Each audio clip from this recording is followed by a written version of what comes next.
Hoje vamos falar de um assunto tão sério, gente. Vamos falar sobre anemia. Doutora Regina Biasoli, que é hematologista, está com a gente. Seja bem-vinda. Doutora Regina, como vai? Tudo bem?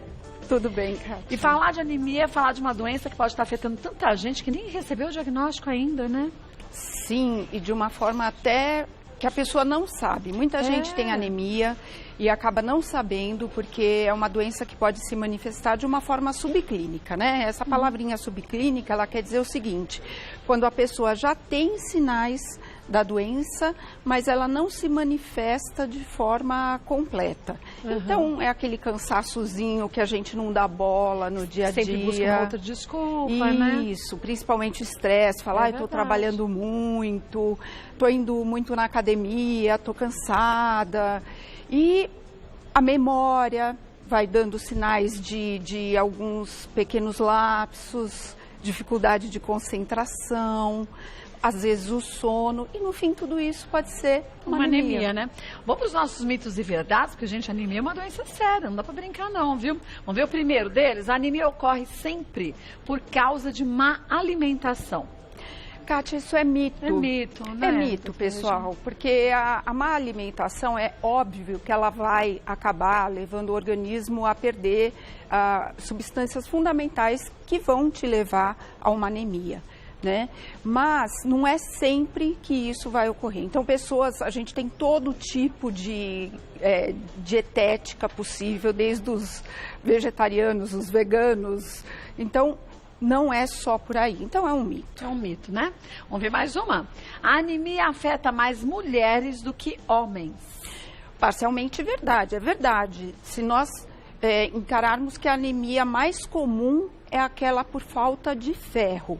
E aí sim, as mulheres têm mais anemia do que os homens. Até por um fluxo menstrual mais intenso que porventura essa mulher tenha, né? Sem dúvida, o fluxo menstrual, e o segundo grande motivo é sangramento através do sistema digestivo. Seja desde o trato gastrointestinal alto até a parte baixa, que a gente vai precisar fazer exames como colonoscopia, aqui em cima no intestino endoscopia. Então, sim, mulheres têm mais que homens. Vamos ver mais uma. A anemia maltratada pode virar leucemia. Mito. Olha, Mito, né? É tão importante essa questão, porque muita gente acredita nisso. Muita gente tem anemia e fala, nossa, vai virar leucemia. Se apavora, né? Gente, não tem nada a ver. Anemia é uma coisa. Aliás, anemia é sempre consequência. A gente devia falar assim, anemia por quê? Por que se tem anemia? Porque se comeu mal, porque houve um sangramento, porque se fez uma cirurgia de repente. Ou porque meu corpo não está absorvendo os nutrientes da forma correta, né? Muito bem lembrado. Então, a anemia não leva à leucemia. Na verdade, é justamente o processo inverso. Na vigência de uma leucemia, a leucemia vai envolvendo toda a medula óssea e a pessoa vai ficando anêmica. Quer dizer, a anemia pode ser até um sinal de uma doença também, um sintoma de uma doença mais séria, mais séria, sem dúvida. Também. Vamos ver mais uma? Cozinhar em panela de ferro ou colocando um prego na comida aumenta o aporte de ferro da dieta. Verdade. Qual é o problema disso? Hoje a gente não tem mais prego de ferro. É verdade. E nem panela de ferro, porque elas enferrujavam, eram tão difíceis de se manter e tudo mais. No meio do século passado, isso ajudou demais a tirar a nossa população brasileira de uma epidemia de anemia, principalmente em crianças, onde a gente chegou a 52% de anemia na idade infantil. Então, era muito comum, como era uma causa de saúde pública, um problema grave de saúde pública, os médicos até falarem, coloca um prego de ferro na comida. Então, é verdade, só não se aplica mais aos dias atuais, porque nós não encontramos mais o ferro de forma pura como metal. Como era antigamente, né? Exatamente, se você quiser um prego de ferro, você não encontra. Não encontra. Você encontra uma junção de vários metais e tudo muito misturado que pode te levar a uma intoxicação se você colocar na comida. Se tiver um alumínio, exato, outra coisa, um metal pesado, né? Isso, uma intoxicação. Vamos ver mais um. A anemia pode ter origem genética. Sim, é verdade. Existem vários tipos de anemias e entre elas as hereditárias, que são genéticas, são genes que você vai levar para as suas gerações subsequentes, né? E um exemplo delas, por exemplo, é uma anemia falciforme. E o que é a anemia falciforme? A criança já nasce com essa anemia? Sim, a anemia falciforme, ela é uma anemia, assim, extremamente grave, onde a criança acabou adquirindo um gene errado do pai e da mãe. Então, ela começa a fabricar o transportador de oxigênio do corpo, que é a hemoglobina, de uma forma totalmente errada, na forma de uma foice, de uma bananinha. Por isso que chama anemia falciforme. E disso, Kátia, advém inúmeras consequências, desde problemas vasculares, cardiovasculares, problemas hepáticos, no corpo inteiro isso vai ter consequência. Agora, a anemia falciforme tem cura? Não, só controle. Controle, e hoje, com o advento do transplante de medula óssea, é que você vai adquirir a cura, mas só com o tratamento clínico não. Por isso que é importante, gente, você conversar com o seu médico. Antes da mulher engravidar, o melhor seria que a gente voltasse àquelas formas antigas mesmo, de fazer os exames todos, né? Quando a mulher ia se casar, fazia os exames, os homens faziam seus exames, para ver se tem algum tipo de problema genético, até na família. Sabe que tem várias pessoas na família com o mesmo problema, né? E sabe, Kátia, uma coisa muito comum que eu pego no consultório e que passa totalmente desapercebida na população é o seguinte: muita gente não tem a anemia falciforme, mas tem o traço falciforme. Que junta um traço com outro traço, passa a ter um problema como esse, né? Exatamente. Então, vai que uma pessoa que tem um traço falciforme, ou seja, metade só de um genzinho torto, né? Conhece uma pessoa e se casa com uma pessoa que também tem traço falciforme.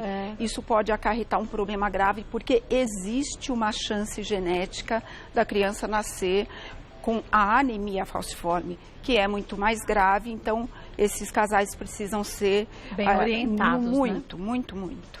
Vamos ver mais um? Próximo mito: quem tem anemia não pode praticar exercícios nem fazer esforço físico. Não, isso é mito. Mito, isso né? é mito, porque tudo depende do grau da anemia e tudo depende do tipo da anemia. Se é uma anemia hereditária, que ela é leve, que veio através dos seus genes, tudo, imagina, você vai fazer exercício físico, vai ter o controle do seu médico. Agora, se é uma anemia aguda, que você não consegue levar para os teus órgãos o transporte de oxigênio adequadamente, aí sim, isso Mas é momentâneo, até que o médico te oriente o que fazer, né? Exatamente, exercício é sempre bom, mas tem a hora certa. Quando a anemia é forte, aí sim, não. Olha, por isso tem que conversar com o seu médico, mas mais do que isso, tem que tirar suas dúvidas. Chega com a cadernetinha tudo anotadinho e pergunta mesmo, gente. A gente não estudou medicina, não é? Essa dica da Kátia é maravilhosa. Caderneta é para isso. Deixa do lado da cama. Ah, vai ter consulta com o médico tal no dia tal. Olha, tem uma dúvida? Anota. Porque chega na hora da consulta, aquela ansiedade, às vezes esquece e fala: poxa vida, eu fui na consulta, esperei tanto tempo para aquilo e acabei não tirando todas as minhas dúvidas. E aí, às vezes, por falta de informação, a gente não segue o tratamento da forma correta, né? Que é uma das maiores causas de não resolução da anemia. Pois é. Voltando com a doutora Regina, vamos ver a primeira dúvida, que é da Laura. Há um mês resolvi virar vegetariana. Tem o maior risco de ter anemia? Laura, obrigada da pergunta, mas assim, o teu risco não é aumentado se você se cuidar e tiver um aporte de ferro adequado na sua dieta. Hoje, a gente sabe o seguinte, que com o ferro vegetal, se houver a vitamina C junto na ingestão do alimento, a absorção do ferro está praticamente equiparada à da carne. Então, se ela come um espinafre, que tem vitamina, tem ferro, não tem? Tem bastante ferro. Um suco de laranja. Tá maravilhoso. Tá maravilhoso. Maravilhoso. Bom, né? Porque o nosso organismo, ele é muito mais preparado para absorver o ferro animal. É que é o mais fácil para o corpo, né? Muito tá mais fácil. Puxa, é o ferro da carne, É. mas o ferro vegetal a gente absorve muito pouco. A partir do momento que você dá vitamina C para esse ferro vegetal, você acaba absorvendo bastante. Que é o que a gente não fazia no passado, É verdade. Né? E a beterraba, por exemplo, que também tem uma quantidade grande, né? Beterraba. De ferro. Toma um suco de beterraba com laranja? Não é? É um suco até muito comum, né? Muito famoso para anemia. Mas não esquece a laranja. Tem que ter a laranja. Porque a laranja ajuda. E outras misturas que pode se fazer, quer dizer, obrigada, Tutu. A alimentação tem que ser extremamente rica e diversificada, né? Sim, quanto mais diversificada, melhor. Então, desde legumes, verduras, principalmente as escuras, brócolis, couve, espinafre, tem um aporte de ferro muito grande, e grão de bico, feijão, ervilha, você não vai ter a anemia por falta de ferro se tiver esse cuidado de comer o grão junto com a vitamina C. A gente fala muito dos vegetarianos, mas tem muita gente que não é vegetariana e se alimenta super mal. A maioria. Não é verdade? Não come nem carne, não come nem feijão, não come nem leite, não come nada, só come carboidrato. Isso, é a geração atual, né, dos fast foods, então isso acaba trazendo obesidade, um risco de doenças cardíacas muito alto e a anemia sem nenhuma dúvida vai acompanhar esse quadro. E outra coisa, pessoas que fazem muita dieta alimentar sem orientação médica e nutricional. Então, às vezes... Dieta da moda, né? Isso, acaba fazendo alguns radicalismos, dieta só da proteína, dieta da lua. E tem que ser acompanhada com o médico, todo e qualquer tipo de dieta. Sem dúvida, porque às vezes a pessoa pode ter uma má absorção, pode ter algum problema de base que ela desconhece. Né? E você fica feliz só que o seu peso está diminuindo, mas tem que ver se com o peso não está indo a saúde, né? Que geralmente vai junto. Pois é. Aí a troca nunca é benéfica. Vamos ver mais uma? Marcela, a diabetes pode ser uma das causas da doença, da anemia? Sim, Marcela, pode. Principalmente depois de 10 anos, a própria diabetes, ela pode proporcionar uma anemia que é muito característica, que nós chamamos de anemia da doença crônica, que tem um outro tipo, um outro perfil, mas pode sim, então, sim, totalmente verdade, né? Sim, os diabéticos têm que se alimentar muito bem, a cada 3 horas, fracionado, com muita qualidade de alimento, sem o açúcar, né? Mas ter uma alimentação muito cuidadosa, porque de 10 anos é próprio da doença, então a pessoa tem que se cuidar bastante. Vamos ver mais uma? Mariana, existe algum sintoma que identifique a doença? Ouvi dizer que lábios ou unhas esbranquiçadas podem ser um sinal. Pode sim, Mariana, pode sim. Esses sinais que você citou, das unhas quebradiças, podem sim. E entre eles, eu vou citar agora uns que são bem comuns. Por exemplo, queda de cabelo. Também, né? Falha de memória. E acredite, quando a anemia, ela está, às vezes, bastante avançada, até o traço depressivo é um sintoma de anemia. É sempre que o corpo fica desnutrido, né? Inclusive você trata o paciente ou a paciente quando sai da anemia, sai totalmente do estado depressivo. Olha. É um estado depressivo, não é uma doença. Mas são sintomas que a gente normalmente não associaria, né? Não associa, anemia, né? Exatamente. Mas a anemia, de uma forma geral, vai dar um cansaço sempre muito crônico, um desânimo, uma falta de fé na vida. O paciente chega e fala: Regina, eu estou cansado, eu não sei, eu não rendo mais no meu trabalho, eu não era assim. Existe uma dificuldade de concentração, você quer se concentrar naquelas coisas que você fazia muito facilmente e não consegue mais. E cai cabelo, quebra a unha. E existem algumas anemias especiais, que, como eu disse, existem vários tipos, que têm algumas coisas muito características, como... eu pergunto no consultório, porque o paciente às vezes tem vergonha de falar. Ou então nem sabe que aquilo tem alguma coisa a ver, né? Exatamente, como comer gelo, se você tem vontade de comer gelo, se você tem vontade de comer arroz cru, se você levanta de noite e quer macarrão cru, não sabe por que você come. O corpo pede esses alimentos? O corpo pede. Pode ser um sinal de anemia. Por favor, consulte o seu médico. Agora, por que o corpo pede esses alimentos? O que falta no corpo de nutrientes para precisar do gelo? A gente fala, gelo é a água. Então, macarrão cru, né? São mecanismos que agora, para o momento, é difícil explicar, porque não é por falta de ferro, a maioria. Mas por outras deficiências que o paciente acaba buscando uma hidratação contínua, que ele entende que comendo gelo aquilo vai dando um aparato para ele de hidratação. E tanto o arroz quanto o macarrão, tem gente até que come terra. E se você vai em lugares mais afastados, mais humildes, que não tem um acesso tão grande a saneamento básico, tudo, é muito comum você ter pacientes que falam, eu pego terra e como terra. Para ver como o corpo da gente é sábio, né?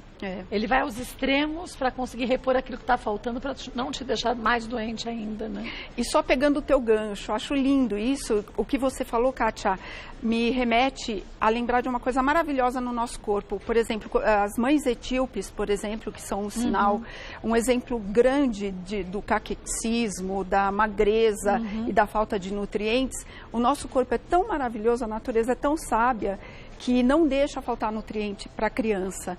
Então, acaba exaurindo a mãe, tirando todos os nutrientes do corpo da mãe e levando para a criança. É claro que as crianças nascem desnutridas, enfim. Mas tira do máximo da mãe que podem, Tira do máximo. É a doação total, né? Que a mãe acaba tendo, né? Total. Vamos vendo mais uma?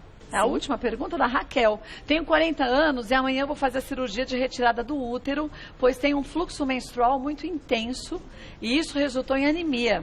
Depois dessa cirurgia, não terei mais anemia? Olha, Raquel, vamos entender assim, do ponto de vista de útero, você tem tudo para não ter mais anemia. Mas algumas coisas você vai precisar ficar atenta. Primeiro, o teu grau de sangramento na cirurgia, porque é uma cirurgia. A cirurgia que você vai fazer é excelente, tem tudo para não sangrar, para ir tudo bem, mas é um fator. Muita gente, às vezes, vai para um centro cirúrgico, perde um pouquinho de sangue e depois precisa de um tempinho, 1, 2, 3 meses depois, para recuperar aquilo que perdeu em 20 minutos, meia hora numa mesa de cirurgia. Quanto à questão das menstruações, isso sim, isso vai estar resolvido em você, mas vai depender do que você der para o seu organismo de qualidade de alimentação. Não, você não vai poder se apoiar só porque você operou tirou o útero, né? Que não vou ter mais anemia. Você não vai poder descuidar de alimentos de qualidade que contenham ferro, vitamina B12, ácido fólico, mas a chance de você ter anemia vai diminuir bastante. Olha, a gente sabe que, infelizmente, só para concluir, tem muita gente que acha que as cirurgias de redução de estômago, desvio de intestino, são a melhor saída para o emagrecimento. É como se fosse assim um momento mágico. Você vai, corta aqui, corta ali, e aí você não engorda nunca mais. E a gente vê que muita gente que fez alguns procedimentos, por isso tem que conversar com os médicos para ver qual é o melhor procedimento para você, acabam ficando com uma deficiência de vitaminas e de ferro muito intensas. Conheço uma menina que tem que fazer de tempo em tempo transfusão de sangue. Então, quer dizer, não é para todo mundo achar que essa é a saída milagrosa, porque tudo tem suas consequências, né? Tudo tem suas consequências. E a bariátrica, essa cirurgia do estômago, independente da técnica que for adotada, ela tem um impacto direto na anemia. Direto. Então, tem que se ter muita consciência mesmo para casos onde ela está extremamente indicada, ela realmente é os prós e os contras, maravilhosa, mas ela não pode ter essa conotação do milagre, porque ela tem essas consequências mesmo. Quer dizer, depois o cuidado da alimentação vai ter que ser feito do mesmo jeito, né? E eternamente, porque não tem volta. Né? Então. E eternamente. Então não é a solução milagrosa para todos os seus problemas, não. Tem que conversar com o médico e não sentir firmeza no médico, naquela técnica, converse com outros. Sem dúvida, gente, é metade do tratamento. A relação médico-paciente é metade do tratamento. E se a gente não tiver confiança no profissional que está junto com a gente, é bom começar tudo de novo. Porque você vai ter que seguir aí a parte da gente. Seguir tudo que é dito por ele para que a gente tenha bons resultados. Mesmo fazendo isso, isso não quer dizer que tem algumas complicações pelo caminho. Isso também faz parte, né? Faz. Infelizmente. Olha, vou passar para vocês os contatos da doutora Regina Biasoli, que é hematologista. Tem um site que é o www.hospitalmoriá. Vou repetir o Moriá para você ver direitinho como é. É o hospital normal, só que junto Moriá, MORIAH.com.br. Você pode ir lá ver os contatos da doutora Regina e pode deixar mais sugestões para a gente de algum tema que a gente aborde. A doutora Regina retorna e a gente esclarece a você. Muito obrigada mais uma vez. Adorei, viu? Você participar.